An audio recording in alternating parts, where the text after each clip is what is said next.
I've been reading a lot of articles that are talking about the current or most recent Bruen decision that came out of the Supreme Court in regards to the Second Amendment.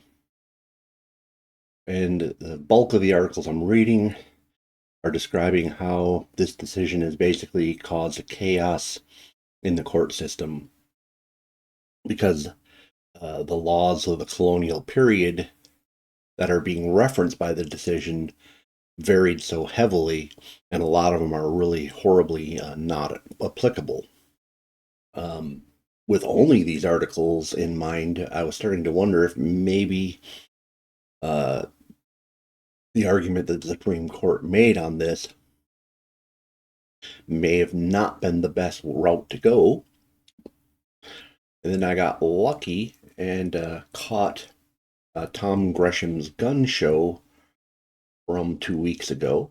And there was a constitutional scholar on there who did a very quick explanation of what went on. I took a few notes and I'm going to basically interpolate those notes. And then what I did was I looked up the reference points that he gave and then I kind of filled them out. So essentially, the decision depends on reading the laws about what was in common practice for gun laws between 1750 and 1800.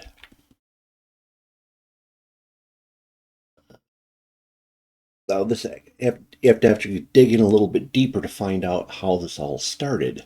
It actually began back in the 90s. Uh, a PhD named Michael A. Belziles. I'm probably pronouncing that wrong, but I'm pretty sure I heard the guy made it sound like Belle Isle, that makes sense. Wrote a book called Arming America, The Origins of National Gun Culture. And this book made uh, a lot of waves when it came out. I remember it coming out because essentially the author, and it was a scholarly work. It started out as a paper that expanded into a book. Uh, he basically went through available public records of the time, a lot of it dealing with sales records and probate. And he came to the conclusion that guns actually weren't that common in the colonial and early republic period, and it wasn't till after 1830 that guns began to become a prevalent part of American culture. Now, ultimately, this book ended up becoming discredited. Interestingly, you'll see that there is uh, he was awarded, and it's on the cover of the book, he was awarded the Bancroft Prize, which is like a big deal for historians. And they took the extreme step of rescinding his award. So that says a lot. Okay. But what's important here is if the scholarship had stood, then the Bruen decision likely would not have been made in the manner it was. I mean, if the Supreme Court believed that this work was correct, uh, but they valued their interpretation of the Second Amendment, they probably would have looked for a different foundation to build off of rather than the laws of 1750 to 1800. Or alternately, uh, if the court was made up of more progressive judges, they may have used this book as the precedented foundation for stricter gun control laws.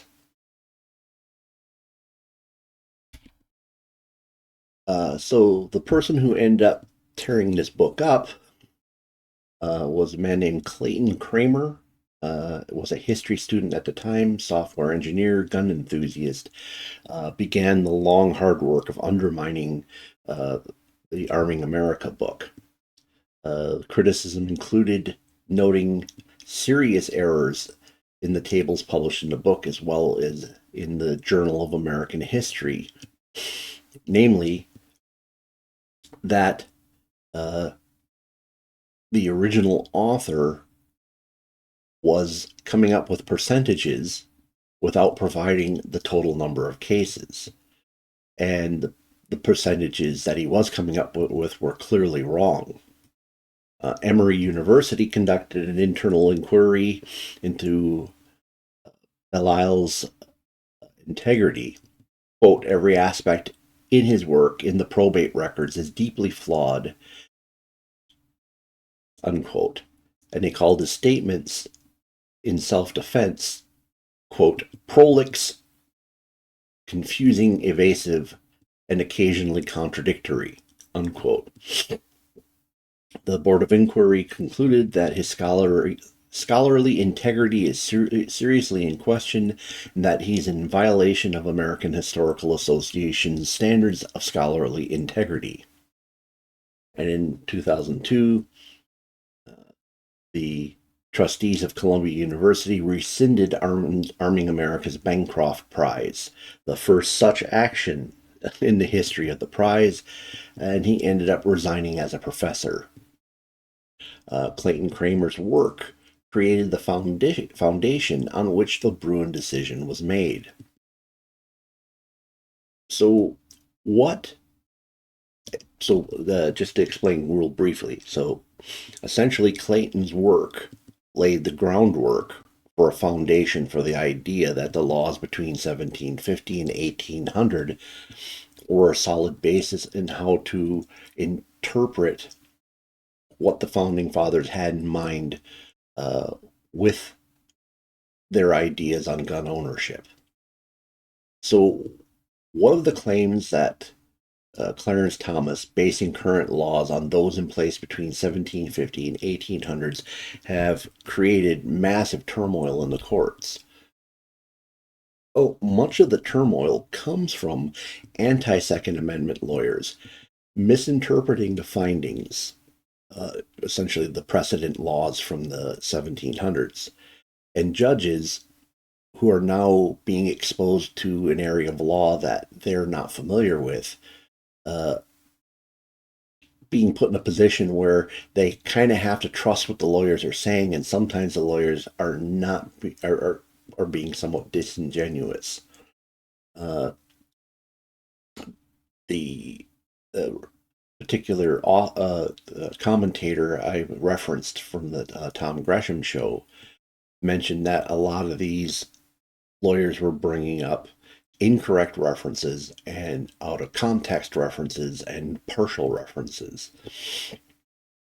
So, what's happening is there's an area in the law that is not firmly in our current precedent system because a lot of it predates the Republic. And certain lawyers are trying to take advantage of it by hoping the judges are too ignorant to realize that they're being duped. So a lot of these lawsuits are actually being launched by the left rather than right. So let's get an understanding how this actually works so that you can see why the claims of confusion are invalid. First, in order for one of these early laws to be used as a foundational concept, it must pertain wholly to firearms. For example, one lawyer attempted to partially cite a city law that limited the amount of black powder that could be stored in a residence as proof the government could control and set limits on the amount of firearms and ammunition a person could own. However, this is a misapplication as it was a fire safety law that was solely in regard to the gunpowder. The colonial precedent gives no ability for the government to control firearms, limit magazine size, or limit the amount of ammunition a person could own. It is a fire regulation for a crowded city environment, period. The other element is in order for a colonial and pre-revolutionary law to be used, they must be valid under our current Constitution. And these are arguments that were actually brought up with the idea of like women, slaves, and black people being unable to own firearms under these laws. Just and then lawyers trying to claim that that proves that either it invalidates the whole idea of the findings of the Supreme Court ruling, or essentially creates loopholes where various classes of people could be denied ownership of firearms. Okay, so for a law to be used, it needs to be valid under the current Constitution. Thus, a law from the time period prohibiting a slave from carrying a firearm would be null and void in terms of using it as precedent for current law, since slavery is illegal. Also, an attempt to extend this to black people is equally invalid, as the Constitution requires equal treatment under the law. So I hope those were helpful to you. When I heard that, that was very useful to me because I wasn't hearing anyone describe the other side of the argument. So in the comment section below, what do you think of the Bruen decision? Did these clarifications in terms of law having to be wholly gun related and valid under the Constitution help your understanding of how the Bruen decision works? Comment below. Tell me what you think of it all. Please smash the like button. If the YouTube algorithm brought you here and you're not a regular subscriber, please look at my other titles out there. You might find that I have enough content that you might find it interesting. You might want to subscribe. And finally, if you know someone who might find this useful, please share it with them. Thanks for spending time with me this evening. Hope to see you again in a future video.